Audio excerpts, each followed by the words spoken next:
ओम श्री परमात्मने नमः. श्रीमद भगवद गीता अध्याय 12 भक्तियोग.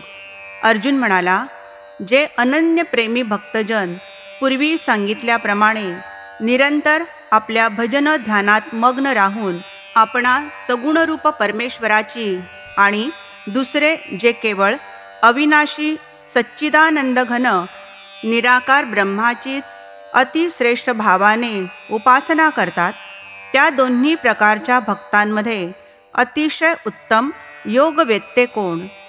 श्री भगवान म्हणाले, माझ्या ठिकाणी मन एकाग्र करून निरंतर माझ्या भजन ध्यानांत रत झालेले असतात आणि जे भक्तजन अतिशय श्रेष्ठ श्रद्धेने युक्त होऊन मज सगुण रूप परमेश्वराला भजतात, ते मला योग्यांमधील अतिउत्तम योगी वाटतात. परंतु जे पुरुष इंद्रिय समूहाला चांगल्या प्रकारे ताब्यात ठेवून मन बुद्धीच्या पलीकडे असणाऱ्या सर्वव्यापी अवर्णनीय स्वरूप आणि नेहमी एकरूप असणाऱ्या नित्य अचल निराकार अविनाशी सच्चिदानंदघन ब्रह्माची निरंतर ऐक्य भावनेने ध्यान करीत उपासना करतात, ते सर्व प्राणीमात्रांच्या कल्याणात तत्पर आणि सर्वांच्या ठिकाणी समान भाव ठेवणारे असतात, असे योगी मलाच येऊन मिळतात. सच्चिदानंद घन निराकार ब्रह्मांत चित्त गुंतलेल्या त्या पुरुषांच्या साधनांत कष्ट जास्त आहेत, कारण देहाचा अभिमान असणाऱ्यांकडून अव्यक्त ब्रह्माची प्राप्ती कष्टानेच होत असते.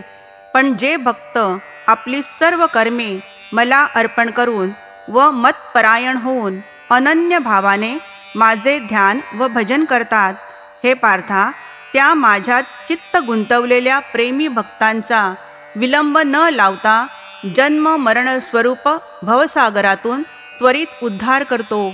म्हणून माझ्याच स्वरूपाच्या ठिकाणी आपले मन स्थिर कर, आपली बुद्धीही माझ्याकडे लाव, म्हणजे त्यानंतर तू माझ्याच स्वरूपाशी एकजीव होशील, यात शंका नाही.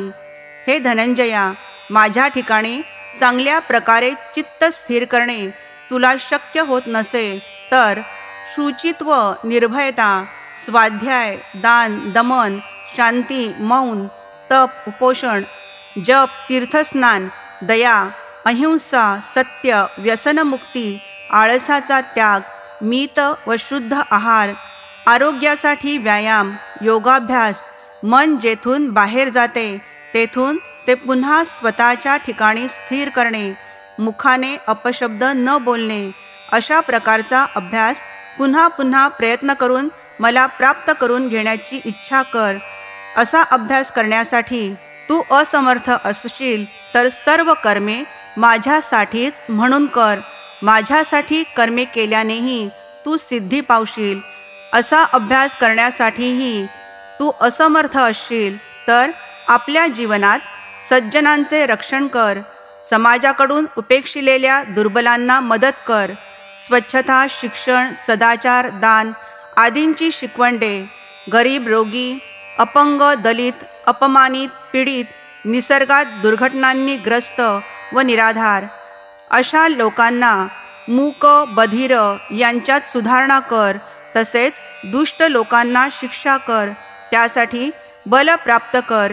ही सर्व कर्मे माझ्यासाठी म्हणून कर. माझ्यासाठी कर्मे केल्यानेही तू सिद्धी पावशील. आणि हे करण्याला देखील तू असमर्थ असशील तर कर्मे घडतात ती मी करतो असे मानू नये व कर्तृत्वाचा अहंकार धरू नये, तर 3 गुण जे आहेत तेच कर्म करतात असे धरावे. मीपणाने नंतर त्या कर्माचे फळ मी घेणार, मीच त्याचा भोगता असेही मनाशी धरू नये. कर्मातील सर्वच मीपणाचा भाव काढून टाकावा.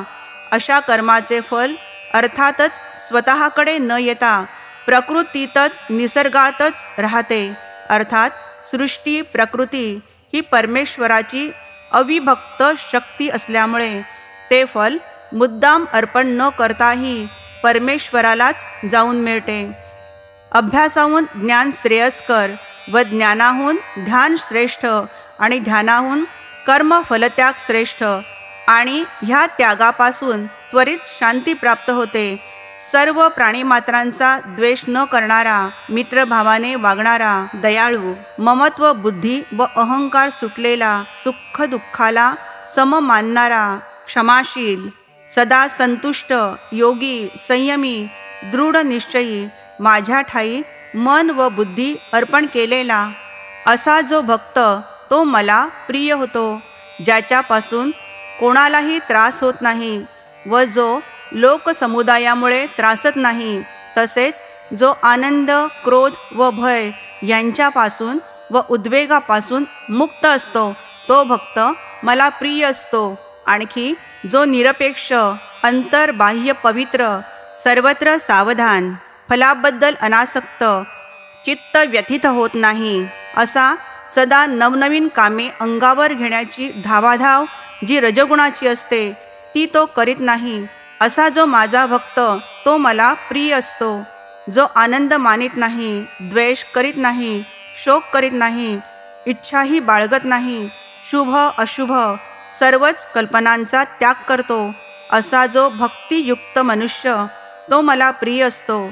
शत्रू आणि मित्र, मान व अपमान, शीत व उष्ण, सुख व दुःख ही ज्याला समान वाटतात, ज्याला कसलीच आसक्ती नाही, निंदा व स्तुती जो समान मानतो, मौन पाळतो, जे काही मिळेल त्यात समाधान मानतो, घरादारात आसक्ती व ममता ठेवत नाही, असा स्थिर बुद्धी भक्तिमान मनुष्य मला प्रिय आहे. जे मतपरायण श्रद्धावंत भक्त आत्तापर्यंत सांगितलेल्या अमृततुल्य धर्माचे यथार्थ आचरण करतात, ते भक्त तर मला अत्यंत प्रिय आहेत. ह्याप्रमाणे श्रीकृष्णांनी गायलेली उपनिषदांतील ब्रह्मविद्यांतर्गत योगशास्त्रातील श्रीकृष्णार्जुन संवादातील भक्तियोग नामक 12वा अध्याय संपूर्ण झाला.